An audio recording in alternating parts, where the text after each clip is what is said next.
నమస్తే అండి. మనం కరెంట్ అఫైర్స్ విభాగం ఆంధ్రప్రదేశ్ రాష్ట్రానికి సంబంధించి 28 ఫిబ్రవరి ఏదైతే ఉందో దానికి సంబంధించిన కరెంట్ అఫైర్స్ మనం డిస్కషన్ చేసుకుంటున్నాము. సో దాంట్లో భాగంగా ముఖ్యంగా ప్రధానంగా ఆంధ్రప్రదేశ్ రాష్ట్ర విభజన చట్టం ఏదైతే ఉందో ఆ విభజన చట్టంలో ప్రధాన అంశంగా భావించేటువంటి రైల్వే జోన్ అనే ప్రధాన అంశాన్ని ఫిబ్రవరి 28 పేపర్లో మనకి ఆంధ్రప్రదేశ్ కరెంట్ అఫైర్స్ సంబంధించి రావడం జరిగింది. సో దీనిలో భాగంగా ముఖ్యంగా మనకి పరిశీలించినట్లయితే ఇక్కడ చూడండి, ఆంధ్రప్రదేశ్లో రైల్వే జోన్ సంబంధించి సౌత్ కోస్ట్ రైల్వే జోన్ అనే కొత్త రైల్వే జోన్ని ఏర్పాటు చేయనున్నారు, దక్షిణ కోస్తా రైల్వే జోన్. సో ఇప్పటి వరకు మనకి ఉన్నటువంటి రైల్వే జోన్ మొత్తం 17 ఉన్నాయి అండి. ఇప్పటి వరకు మనకి ఉన్నటువంటి మొత్తం రైల్వే జోన్లు 17. సో 17 కూడా మీ అందరికీ ఆల్రెడీ నోటెడ్ అయి ఉంటాయి. 17 కూడా మీకు ఆల్రెడీ నోట్ అయి ఉంటాయి.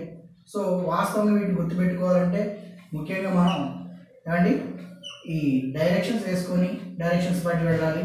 సో వాస్తవంగా మనం పరిశీలించినట్లయితే నార్త్, సౌత్, ఈస్ట్, వెస్ట్, ఆగ్నేయం, ఈశాన్యం, వాయువ్యం, నైరుతి, అలాగే సెంట్రల్ రైల్వేస్ ఉంటాయండి, ఉత్తర మధ్య, అలాగే ఈశాన్య మధ్య అండి, తూర్పు మధ్య, ఆగ్నేయ మధ్య, దక్షిణ మధ్య, అలాగే పశ్చిమ మధ్య. దీంతోపాటు ఈ సౌత్ సెంట్రల్ ఏదైతే ఉందో సౌత్ సెంట్రల్కి దీనికి మధ్య ఉన్నటువంటి కోస్టల్ ఏరియాలోనే ఆంధ్రప్రదేశ్ రాష్ట్ర తీరానికి సంబంధించినటువంటి దీనికి మనకి కొత్త రైల్వే జోన్ని ఏర్పాటు చేయడం జరిగింది. అయితే ఇక్కడ గమనించాల్సినటువంటి అంశం ఏంటంటే వాస్తవంగా మనకి ఈ ఆంధ్రప్రదేశ్ రైల్వే జోన్ అనేది ఎప్పటి నుంచి అంటే ఆంధ్రప్రదేశ్ రాష్ట్ర విభజన చట్టంలో ఉంది అండి. ఆంధ్రప్రదేశ్ రాష్ట్ర విభజన చట్టంలో ఉంది. మరి ఆంధ్రప్రదేశ్ రాష్ట్ర విభజన చట్టంలో ఎక్కడ ఉంది అంటే 13వ షెడ్యూల్లో ఉంది అండి. 13వ షెడ్యూల్లో ఉంది. మరి 13వ షెడ్యూల్లో ఎక్కడ ఉంది అంటే 13వ షెడ్యూల్లో 8వ అంశంగా మౌలిక వసతులు అనే టాపిక్లో మౌలిక వసతులు అంటే ఇన్ఫ్రాస్ట్రక్చర్ నీడ్స్ ఏవైతే ఉన్నాయో ఆ ఇన్ఫ్రాస్ట్రక్చర్ సంబంధించి మౌలిక వసతులకు సంబంధించి అండి మౌలిక వసతులకు సంబంధించి మనకి 8వ అంశంగా ఉండటం జరిగింది.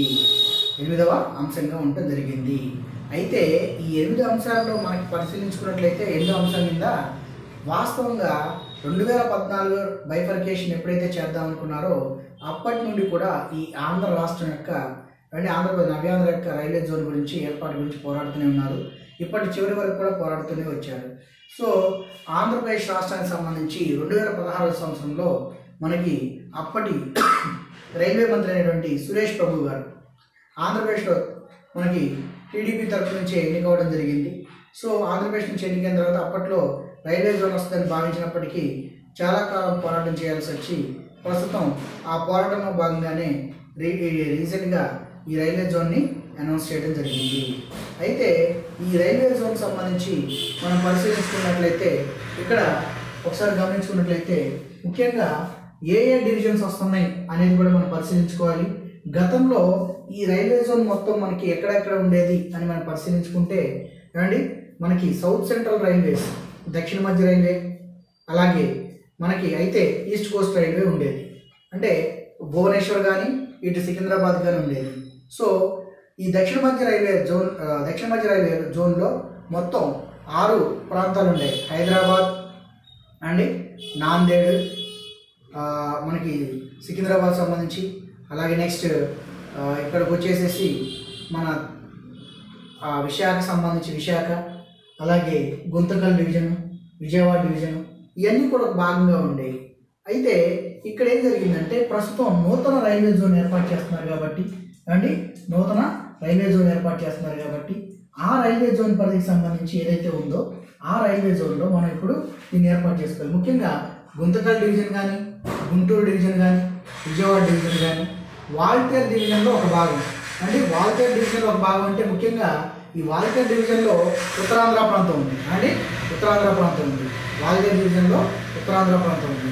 సో ఉత్తరాంధ్ర ప్రాంతంలో 3 జిల్లాలతో కలిపి ఉత్తరాంధ్ర ప్రాంతంలో 3 జిల్లాలు, అలాగే మన విజయవాడ డివిజన్లో కలిపేసి మొత్తం విశాఖ రైల్వే జోన్గా ఏర్పాటు చేసి మొత్తం ఇప్పుడు కొత్త రైల్వే జోన్గా ఏర్పాటు చేయనున్నారు.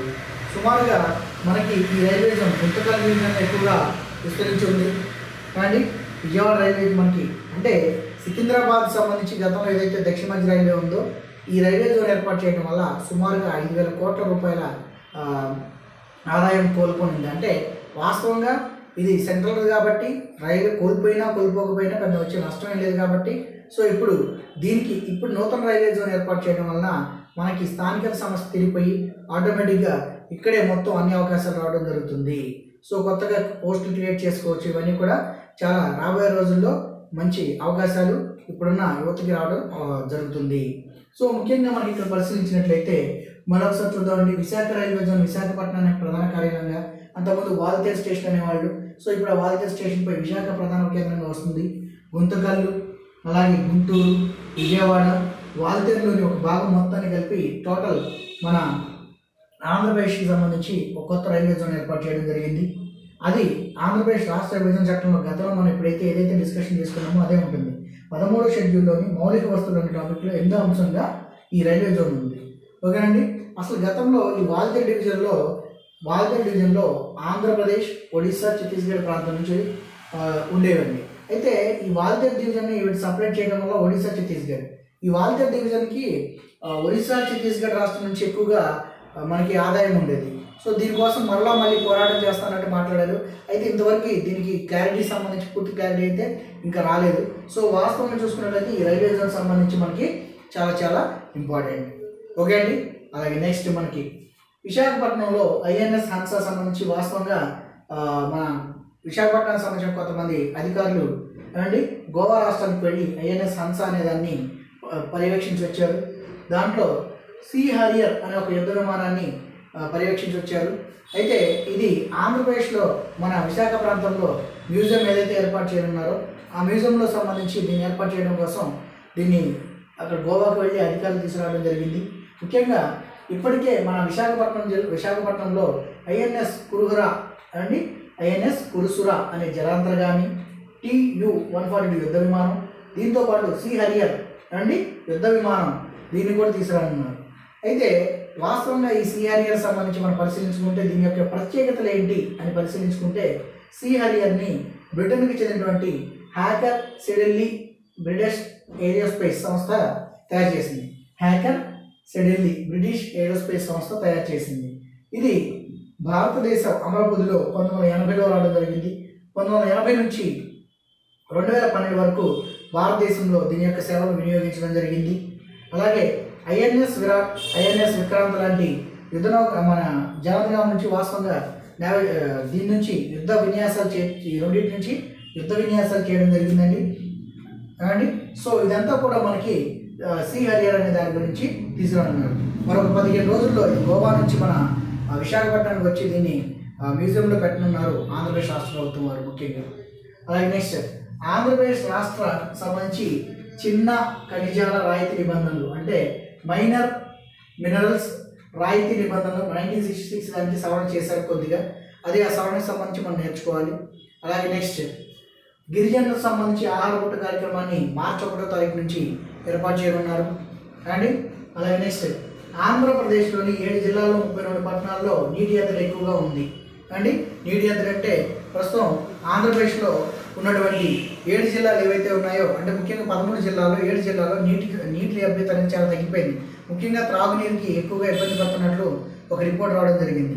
అవి ఏంటంటే ముఖ్యంగా శ్రీకాకుళం జిల్లా, అలాగే శ్రీకాకుళం తీసుకుంటే మనకి ఇక్కడ శ్రీకాకుళం, విజయనగరం, విశాఖపట్నం, తూర్పుగోదావరి, పశ్చిమ గోదావరి, కృష్ణా, గుంటూరు వరకు వాటర్ అయితే పర్వాలేదు. కానీ అంటే శ్రీకాకుళం, ఉత్తరాంధ్రలో శ్రీకాకుళం మినహాయించి దక్షిణ కోస్తా జిల్లాలైనటువంటి ప్రకాశము, నెల్లూరు, వీటితో పాటు రాయలసీమలో 4 జిల్లాలు, మొత్తం కలిపి 7 జిల్లాల్లో మొత్తం 32 పట్టణాల్లో నీటి ఎద్దడి అనేది ఇప్పటికే ఉందని ఒక రిపోర్ట్ రావడం జరిగింది.